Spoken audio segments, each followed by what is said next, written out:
they initially thought the bank was doing something wrong. They thought the bank was helping criminals launder money and evade taxes. But then when they investigated it, they found that it wasn't doing anything wrong, that we had excellent compliance, right? Anyway, he says, but it's extremely powerful for the J5 to demonstrate that it has the reach to disrupt the enablers of tax crime, not just in our own jurisdiction, but anywhere in the world. So there's an admission that the J5 disrupted my bank. They got my bank shut down, not because it was enabling tax crimes, but because they could pretend that it was enabling tax crimes, and they could use that to publicize the J5, right?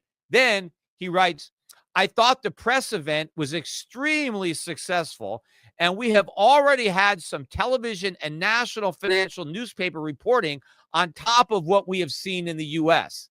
As always, gentlemen, a great pleasure sharing the stage with you both. So he's happy about all of the publicity. And as a matter of fact, I don't have these documents to show you guys, but in the unredacted documents, there was probably, 6 to 10 pages of correspondences that were not fully redacted, mostly unredacted, that were shared with the J5 nations about how to publicize the shutdown of my bank and how to spin it and how to use it to show the success of the J5. And they're even bragging, like one email's like, this is going great. Look at this article. It's already got 1 million hits. This is fantastic. We're getting so much good publicity, which proves my thesis. I said this was done for publicity. You'll notice OSIF didn't do anything to publicize the shutdown of this bank after the press conference. They just had the press conference, and then that was it, right? The J5 nations took the event, scripted it, developed a game plan, disseminated it among all their members, and then went out to the media to talk about the bank being shut down. Now, at the press conference, OSIF, when she was asked, well, did the bank help criminals launder money or evade taxes? And she said, no, they didn't do that. We're shutting it down because it's insolvent, which was a lie because it wasn't insolvent, and because of these other internal control issues. Well, if my bank was really shut down for technical violations of Puerto Rican regulations and no findings of money laundering or tax evasion at all, why is the J5 promoting it all over the world? Why do they have a whole media campaign to publicize something that had nothing to do with tax evasion and money laundering? Because they wanted to pretend it had to do with it, because they had nothing else. They have had no success. They've been around now for 5 years, 6 years. They've done nothing. It is just a bureaucracy that has wasted taxpayers' money, and they needed to show something. So they turned a failure into a fake success, and they did it by corrupting the OSIF commissioner into doing this. And again, who knows what? Did they twist her arm? What did they do? But there's one final email I want to share with you. And this one was written by James Lee himself. And this was on July 2nd. So now the next day after he gets these emails from the Australia and these other J5 congratulating you, great job. You really negotiated a great outcome. You got this bank shut down, and now we can all take credit for it and pat ourselves on the back and prove to government that, we're not wasting our money on the J5 and all our travel around the world and all the stuff that we're doing. But anyway, so this is the email from James Lee. Gentlemen, a huge moment for the J5. Explanation point. How is it a huge moment?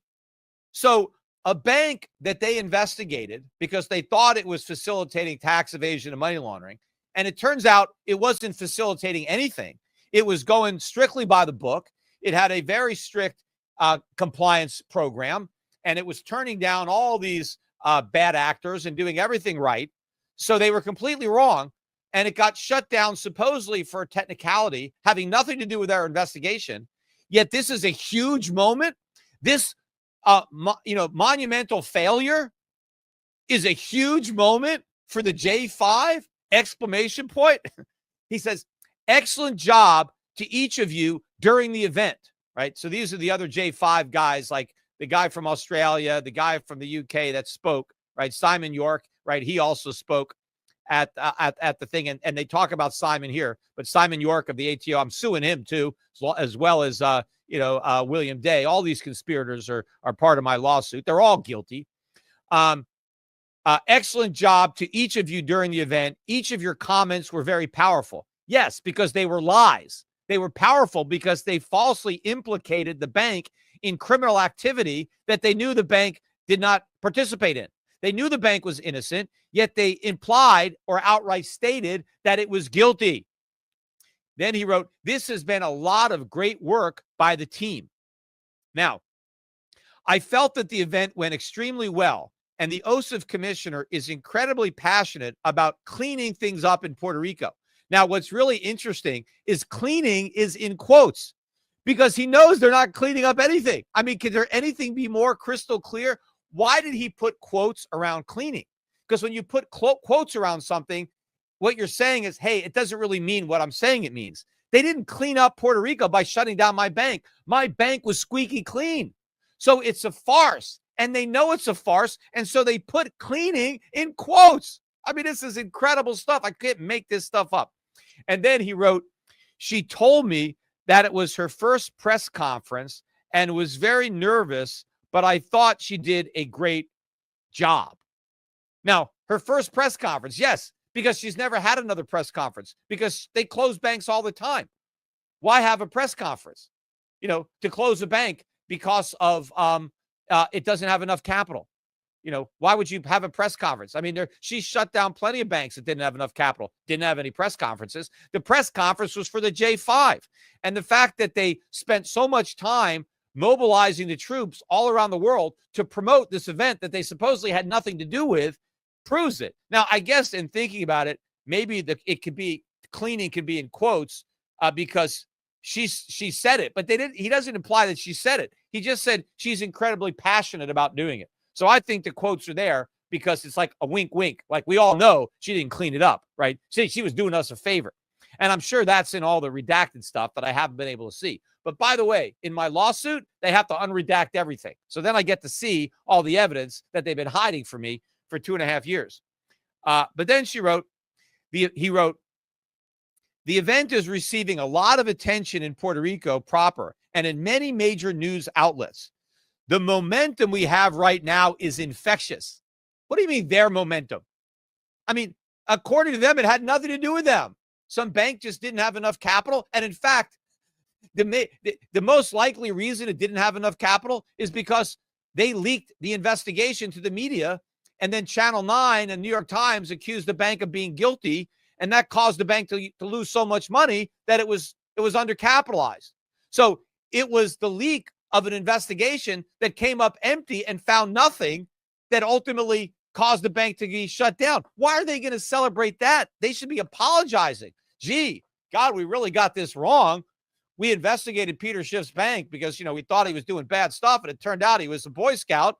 But, we ruined his bank. God, we really feel bad about that, right? I mean, it's worse than, Janet Yellen apologizing for the deficit. But no, they want to take this failure and turn it into a fake success. And now they're so excited about their momentum from this fake success that they think is infectious.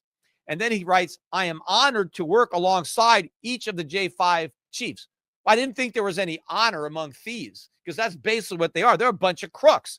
This is a criminal conspiracy to deprive me of my constitutional rights. And what about the customers? It's almost 2.5 years now since they shut down a bank that was completely solvent, had nothing but cash on the balance sheet, no debt, had made no loans, and no one's got their money.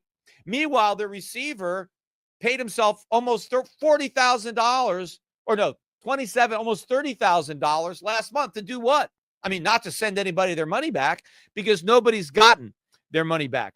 Then he says, Simon, sounds like a plan for Cambridge, right? Because Simon York is in the UK. I guess they have an event coming up in Cambridge where they're really going to milk this publicity stunt even more. So I've got all the proof just in these emails of all these lies.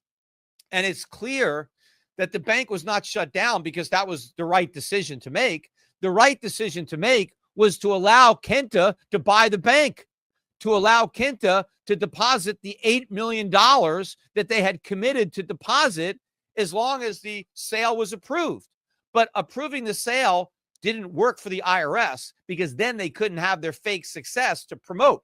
And so they flew down and they talked to OSIF for 3 months and they negotiated some kind of deal, secret deal, where OSIF would reject the sale of the bank based on a pretense and then shut the bank down based on another pretense and announce it at a press conference to give a forum to the J5, the IRS, Australia, the United Kingdom, where they can all take credit for the shutdown of this bank and pretend that the bank that they suspected was committing all these crimes actually did commit them.